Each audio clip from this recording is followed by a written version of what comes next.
Hello guys and welcome back to Air Hunters. My name is Gerard and with me I've got my friend Rolf. Yes guys.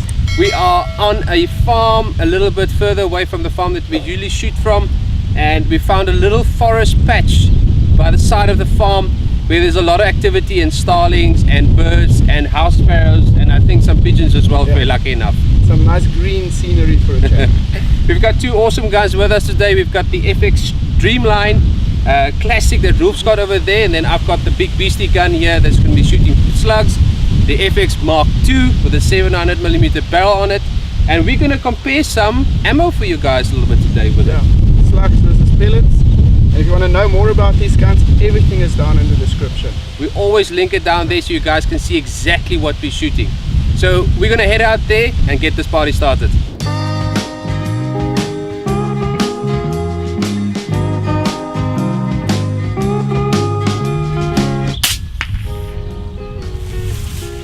Beautiful, first house sparrow down, kept it at 0.1 for the windage.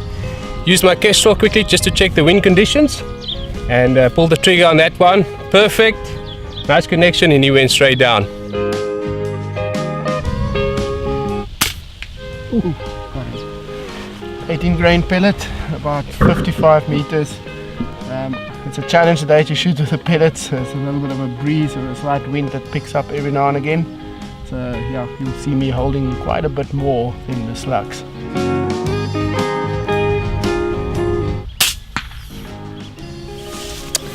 Another one bites the dust. That's a male house sparrow right on the side. Kept the same hold. The wind is very consistent at the moment, and I'm just keeping the same hold, but with these slugs moving at this speeds, it's the perfect setup to work in this kind of situations. And it's pretty much the lazy man's shooting if you want to shoot with the slugs, but enjoying it, and it does the job. There's no such thing as overkill.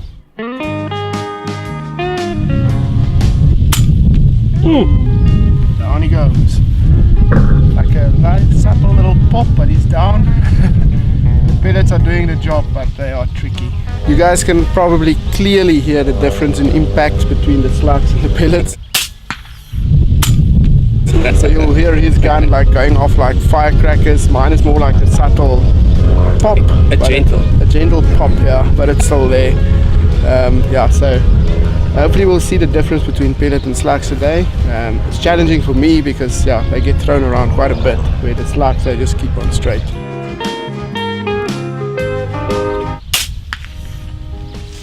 Connection.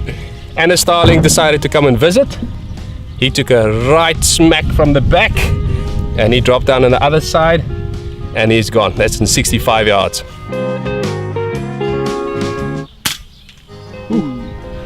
Down she goes as well, straight from the front.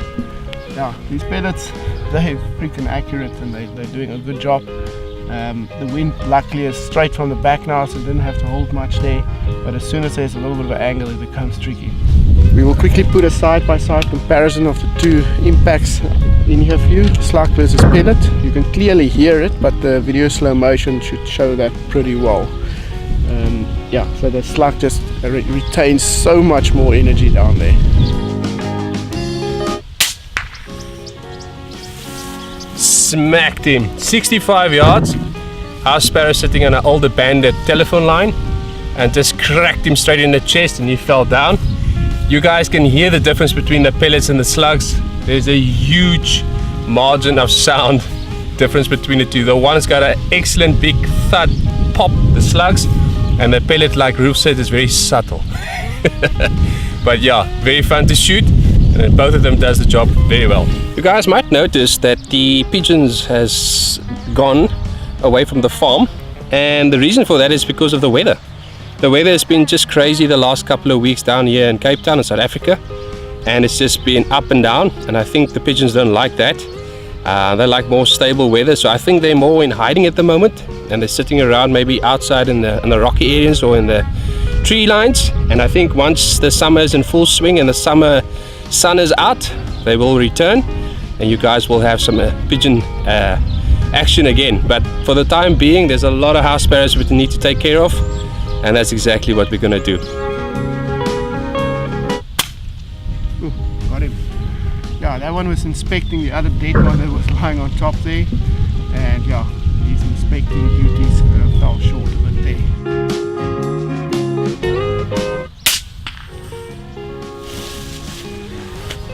You don't know how long I've been struggling to shoot a white-pied starling, and it is my nemesis, as you guys know.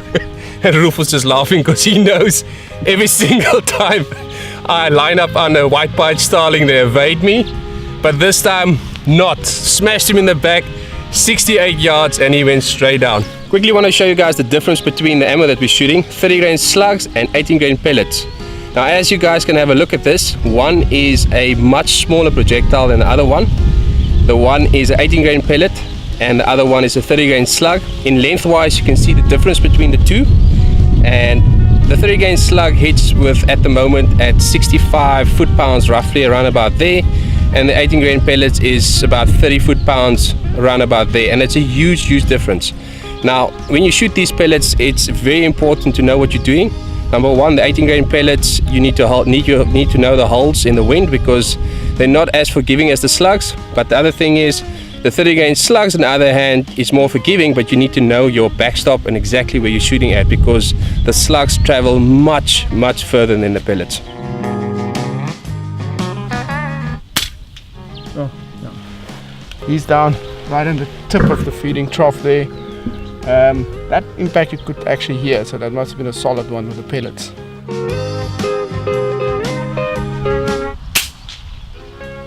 Smoked him. 70 yards, house sparrow right on the front, sitting on the wires there. As they come flying over before they get to the feeding trail, they usually sit down on the wire as well, waiting. I think they know there's something up. There's a lot of dead bodies down there laying on the feeding trail.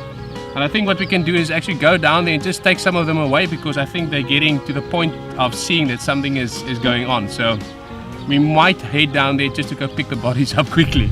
As you guys can see, there is some dead bodies laying around. There's one here and there's another one on top here that's a bit graphic. I think that one got hit by a slug. So what I'm going to do is I'm just going to pick them up quickly, just clean them off a little bit because they're getting clever. They see there's something wrong here, and I think the bodies laying around here is spooking them.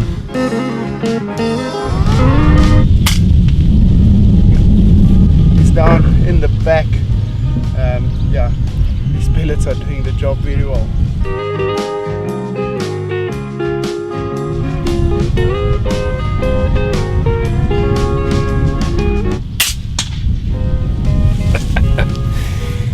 As you can see in the scope game footage, I literally waited for that starling to come out. He was feeding out of the trials there, and as he was feeding, you can only see his head, but I knew he's going to jump up to go to the next one. Just as he jumped up, connection, 65 yards, another starling down.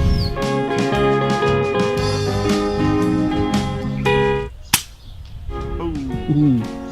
That was down. I estimated the range there about 78 meters. The reason was I arranged the bird on the feeding trough and then he flew up and then I saw them back there, and yeah, you see I just helped over a little bit, but it was a total guess, but luckily it connected.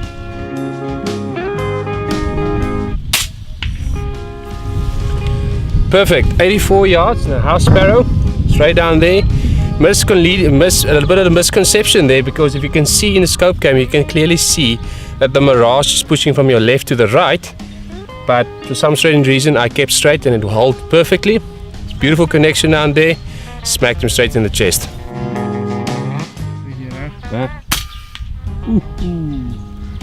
Yeah, that one I had to be very quick. You can probably still hear Gerard asking if I'm ready. Yeah, I knew he was going to jump, so I just took the shot very quickly.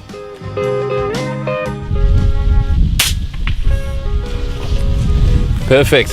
Once we get the hold, we're just going to keep it there. We've got the wind and we're just smashing him down. That was an 83 yards, house sparrow on the wire.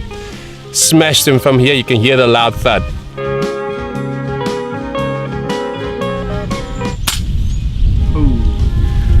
Another one on top of the feeding trough. He's just laying there, super dead. Okay guys, let me just, can you hear that? I'm pretty sure that the mic will pick that up. That small little chicks of the hoop hoop, and it's right inside this tree. That's exactly where they breed and nest, and you can hear them down there. But the problem is, like I showed you guys a bit earlier, I don't know if the camera picked it up, but the starlings keeps on going in here and they lay their nest in between them. So the hoop actually raises the starlings as small little chicks, and that just sucks. I don't like that from the starlings at all. And the hoop is such a beautiful bird to have around. So yeah, you can listen to the little ones down there. I can actually see it's a nice deep hole inside here, and the farmer leaves this tree here. He will never cut it down because it's just a beautiful thing. Guys, so that's where we're going to call it an end. We had an awesome time here on the farm. We had some excellent shots and camera. Yeah. It was nice to have a little bit of a lazy day laying underneath the trees in this mini forest. And we took some excellent shots for you guys. I think it was all success today. Yeah, and hopefully you can see the difference between the pellets and the slugs again. It was it's a nice comparison for you guys to see what the slugs do and to see what the pellets do, and exactly make up your mind. And like I said previously, please leave us some comments down below what your setup now is at the moment. And also please hit the like button, that helps us out a lot. And if you want to get notified about our videos, hit the bell as well. Exactly, very important. And we are on Instagram as well. Go check us out there. The link is here down below. Everything is down there. We'll see you guys next time. Ciao. Cheers.